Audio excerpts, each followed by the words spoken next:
بسم اللہ الرحمن الرحیم۔ السلام علیکم سامعین، باب علم میں خوش آمدید۔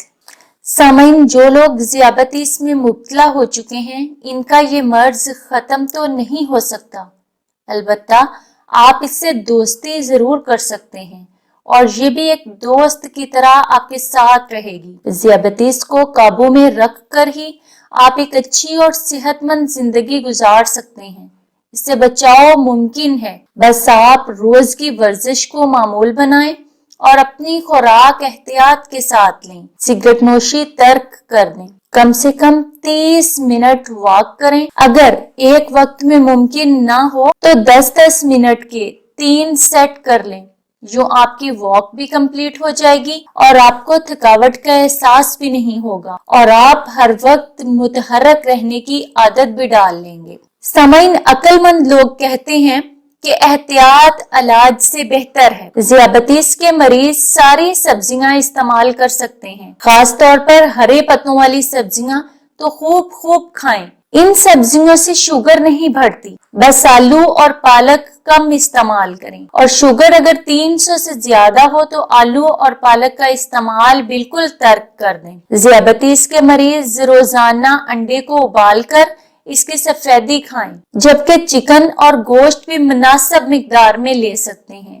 یہ پروٹین ہے اور اس سے آپ کی شوگر نہیں بڑھتی۔ دالیں، چنے ذیابیطس کے مریض استعمال کر سکتے ہیں۔ ہفتے میں 1 دن مچھلی کھائیں اور ہر ہفتے یا 2 ہفتے میں حسب ضرورت چاول استعمال کریں، لیکن مقدار کم لیں کیونکہ چاول سے شوگر میں اضافہ ہونے کا خطرہ ہے۔ اگر بات پھلوں کی کریں تو پھلوں میں آم، گنا، کھجور استعمال نہ کریں، باقی کوئی بھی پھل حسب ضرورت کھا سکتے ہیں۔ سامعین، چینی، شکر، گڑ اور بازاری جوس کسی بھی قسم کے، کولڈ ڈرنکس، میٹھا دودھ، میٹھی چائے، میٹھی چاکلیٹ، کیک، بیکری کی بنی اشیاء کبھی بھی استعمال نہ کریں۔ اہم بات یہ ہے کہ ذیابیطس کے مریض میٹھا کھانا تو چھوڑ دیتے ہیں، مگر ان کو شکایت ہوتی ہے کہ ان کی شوگر پھر بھی کم نہیں ہو رہی، جبکہ وہ دوائی بھی وقت پر لیتے ہیں۔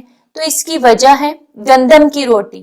گندم میں کاربوہائیڈریٹس وافر مقدار میں ہوتے ہیں، جو ذیابیطس کے مریض کے لیے مناسب نہیں۔ اس لیے زیادہ گندم کی روٹی کھانے سے بھی شوگر زیادہ ہوتی ہے۔ اگر گندم کو کم کریں اور جو کی یا بیسن کی روٹی استعمال کریں، تب بھی آپ شوگر کو کنٹرول میں رکھ سکتے ہیں۔ سامعین، نماز باقاعدگی سے ادا کریں، یہ بھی ایک روحانی اور جسمانی ورزش ہے، اور ذیابیطس کو اپنی کمزوری نہ بنائیں بلکہ اس کو اپنی طاقت بنا لیں۔ آپ سوچیں اور خود کو مضبوط محسوس کریں کہ کوئی بھی بیماری آپ کو ہرا نہیں سکتی، بلکہ آپ ہر بیماری کو ہرا سکتے ہیں اپنی خوراک اور اپنی ورزش کے ذریعے۔ سامعین، خوش رہیے، صحت مند رہیے، اچھا کھائیے اور ہمیشہ اس پاک پروردگار سے صحت مندی کی دعائیں مانگتے رہیے۔ ہمیں بھی اپنی دعاؤں میں یاد رکھیں۔ ایسی ہی مفید اور معلوماتی ویڈیوز دیکھنے کے لیے باب علم سبسکرائب کریں اور ساتھ دیے گئے بیل آئیکن کو پریس کر لیں۔ ویڈیو اچھی لگے تو لائک کریں، شیئر کریں، کمنٹ باکس میں اپنی رائے کا اظہار کریں۔ اگلی ویڈیو تک کے لیے اجازت چاہتی ہوں۔ بہت شکریہ۔ اللہ حافظ۔